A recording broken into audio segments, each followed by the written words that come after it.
Bir ay чамасында тез арада улуттук курултайды чакырып, бүгүнкү түзүлгөн оор кырдаалды жалпы эл менен биргеликте талкуулап, ой жүгүртүп бир чечим кабыл алалы деген максат кылганбыз. Мына бүгүн Булуң бурчтан аксакалдарыбыз, эжелерибиз, агайларыбыз, инилерибиз баарыңыздар келиптирсиздер.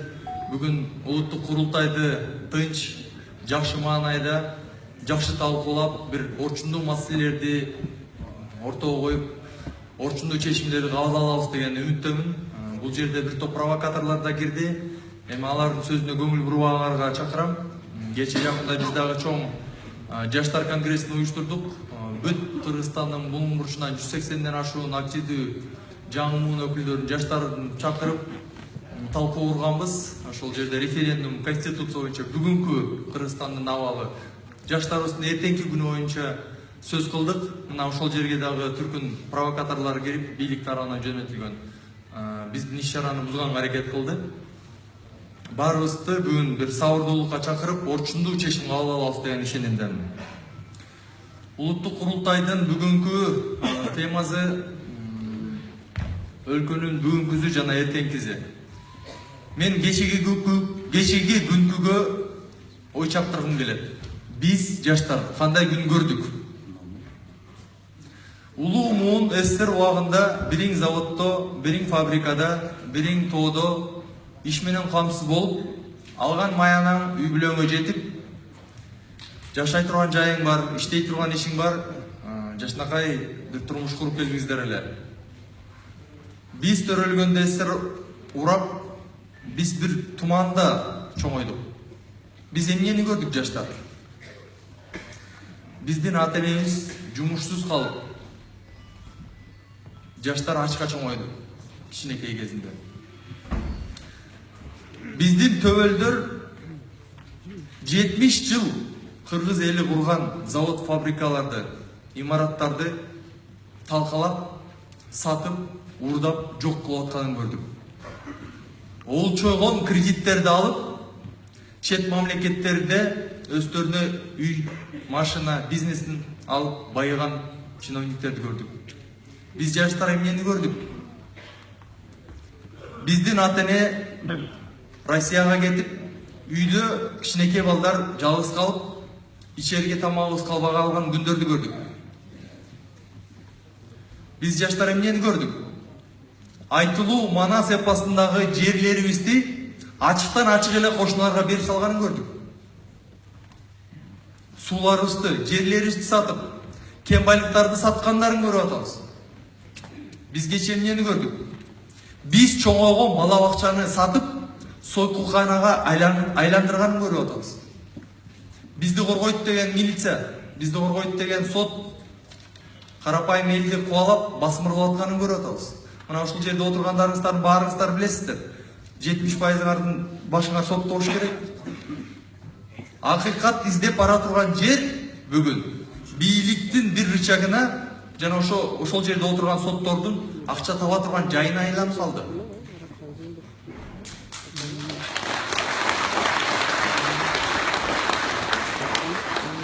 Биз кече эмнени көрдүк?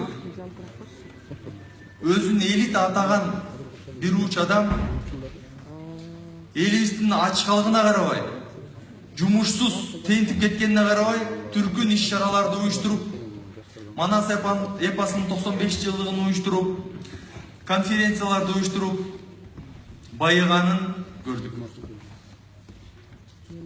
Мына мен ата-энем дагы Россияда иштеп, таяк жеп, кайра келген. Мен туугандарым дагы бүгүн дагы гастарбайтер. Бүгүн эмнени көрүп жатабыз биз жаштар? Бүгүн кечегиден калган мал мүлктү прихватташтыра турган, сата турган нерселерди сатып атканын көрүп атабыз. Бүгүн Жогорку Кеңештин депутатын өлтүргөн, Кыргызды басмырлаган Батукаевдин бир күндө самолет менен четке чыкканын көрүп атабыз. Бүгүн террористсиң деп 13 адамды түрмөдөн качырып, атып салганын көрдүк.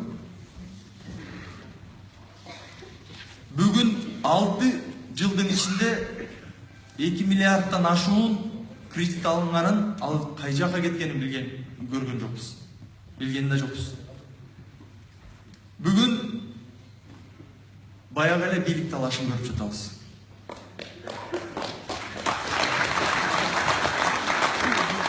Бири келет, экинчиси кетет, экинчиси кетет, үчүнчүсү келет. Бийлик талаш, сен кел, мен кел, тиги министрликте мен отурам, бул жакта мен отурам. Тиги тендерден мен жейм, бул тендерден сен жейсиң, тигини тияк касат, буну бияк касат. Мына бүгүн ошону көрүп отурабыз. Бүгүн бийлик баш болуп, коомчулук төш болуп, мамлекетибизди кантип өзгөртөлү, кандай инновациялык жолдорду киргизели, жаштарыбызды кантип иш орундарын түзүп, Казакстандан, Россия, Европа, Америкадан бул жакка кантип кайтаралы деген талаш тартыш болгон жок. Бүгүн эмне талаш тартыш болот? Сен эмнени урдадың, мен эмнени урдадым? Сен эмнени база алдың, тиги эмнени база алды? Мен бийликте каламбы, калбаймбы? Эртең ким президент болот? Бүгүн ошол. Мына бүгүн баарыбыз ошону талкуулап жатабыз. Бүгүн кантип Бүгүн мамлекетибизди кантип сактап калабыз? Бүгүн кантип өзгөртөбүз? Бүгүн кантип өнүгөбүз? Пенсионерлерге пенсиясын көбөйтүп, мугалимдердин айлыгын көбөйтүп, балдарга бала бакча куруп, мектептерди куруп, балдарыбызды бир илимий жолго, билим берип, бир өстүрүүнү эңсеп, ошону талашып аткан жерибиз жок бүгүн. Мына 6 жыл болду, баягы эле талаш. Бийлик, сен жаман, мен жаман. Конституцияны өзгөртөбүз, реформаны өзгөртөбүз, референдум өткүзөбүз деген эле сөз болуп жатат. Биздин эртең кандай болот? Биз дагы эми жашпыз да, биздин эртеңибиз кандай болот? Биз жакында Жаңы кыймылына Достук кичи районунан тургундар кайрылды. Ошол жерине үйүнө барып көрүп келдик. Ал үйүн сот аткаруучу келип, үйүн сүздүрүп, жерин алганы жатыптыр. Бүгүн мамлекетибиздин абалы так ошол Достук кичи районундагы үйдөй. 4 миллиард 75 миллион доллар бүгүн тышкы карызыбыз бар. 4 миллиард 75 миллион доллар. 1 миллиард доллардан ашууну Кытайга карызбыз. Кытайга эч кандай сотко кайрылабыз, андай мындай деген келишимден баш тартып, 1 миллиарддан ашуун доллар карыз алганбыз. Бүгүн да калып жатышат. Мына эртеңки күнүбүз Достук кичи районундагы жанагы карапайым аялдын үйүндөй. Биздин мамлекетти келип сүрдүрүп туруп жерди тартып ала турган абалга келип жатат. Жакында Төлөгөн Касымбектин Сынган кылыч китебин дагы бир окуп чыктым эле. Мына Кокон хандыгында кандай абал болсо, бүгүн так ошондой абал бизде. Бийлик төбөлдөрү бири-бирин жамандайт. Бийлик үчүн кыргыз мамлекетинин кызыкчылыгын, жерин сатып, чет мамлекетке чыкпайт. Ошол жакка барып эптеп колдоо көрүп, эптеп бийлик башында туруп алайын деген аракетин көрөт. Болгон мал бүлктү кыргыз элинин эгемендүүлүгүн соодалайт. Мына Төлөгөн Касымбеков кандай жаса, бүгүн ошондой эле болуп жатат. Мардам мырза, жакшы деп айтасыз. Урматтуу жыйындын катышуучулары, курултайдын катышуучулары. Биз бирөө келсин деген талапты коюп аткан жокпуз. Биз жаштар, биз жашообузду өзгөртөлү деген талапты коюп жатабыз. Биз ушундай мамлекетте жашагандан тажадык. Мен да гастарбайтер болуп келгем, менин туугандарым бүгүн да гастарбайтер. Качанга чейин ушинтип жашайбыз биз? Качанга чейин бир уучу адамдардын бийлик талашуусунан биз карапайым эл кыйналышыбыз керек. Ошондуктан бүгүн урматтуу катышуучулар, урушпай талашпай бүгүн бийлик төбөлдөрүн акыл эске чакыралы. Айтайлы, токтоткула ойнуңарды. Биз кандай жолду көрүп турабыз? Эртеңки күндө оңош үчүн, мамлекетибизди сактап, бир өнүгүү жолуна түшүш үчүн. Биздин саясий аренадагы агаларыбыз, эжелерибиз толук алмашыш керек. 50 жылда эл жаңы, 100 жылда жер жаңы дейт. толук сапаттуу жаңылануу керек.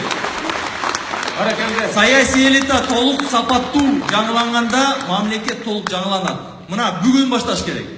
Жергиликтүү кеңештерден башташ керек. Жергиликтүү кеңештерге жалаң жаш жаңы мундун өкүлдөрү келиш керек. Шаардык кеңештерге келиш керек. Жогорку кеңешке келиш керек дагы, бийлик толук жаңыланыш керек. Мына ошондо биздин мамлекет толук жаңыланып, өзгөрүп, өнүгөт деген ишенимдемин. Рахмат. Мына жаштар